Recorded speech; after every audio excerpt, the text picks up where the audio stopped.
Komisi Pemilihan Umum (KPU) mulai menyiapkan diri jelang masa pendaftaran paslon yang akan dimulai pada 4 hingga 6 September 2020.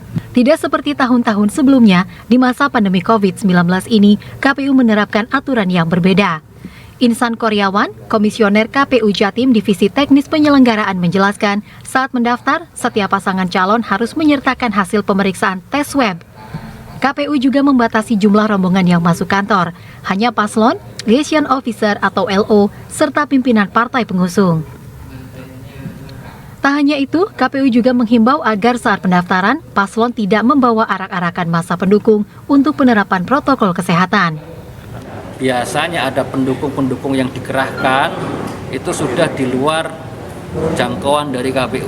Tapi KPU hanya mengatur terkait dengan kegiatan penyerahan pendaftaran itu terkait dengan pendaftaran.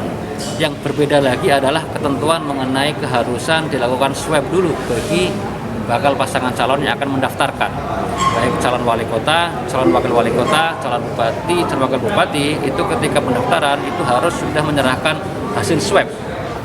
Sementara itu, KPU Surabaya menyiapkan tenda besar di depan kantor KPU Surabaya Jalan Aditya Warman. Suprayitno, Komisioner KPU Surabaya, Divisi Hukum dan Pengawasan menyatakan hingga saat ini jadwal sementara yang diterima bakal paslon dari PDIP akan mendaftar Jumat 4 September. Sedangkan untuk paslon lainnya belum memberikan jadwal. Informasi sementara yang masuk ke KPU Kota Surabaya untuk paslon dari PDI Perjuangan itu rencana mendaftar pada 4 September 2020 selepas sholat Jumat itu. Kendati demikian hingga hari ini pun kita masih menunggu kepastian.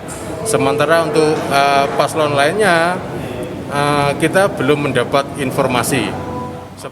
Untuk diketahui, tahapan pendaftaran dimulai tanggal 4 hingga 6 September, kemudian dilanjutkan verifikasi syarat calon mulai 6 hingga 12 September, serta penetapan paslon pada 23 September 2020. Selvi Wang, CTV.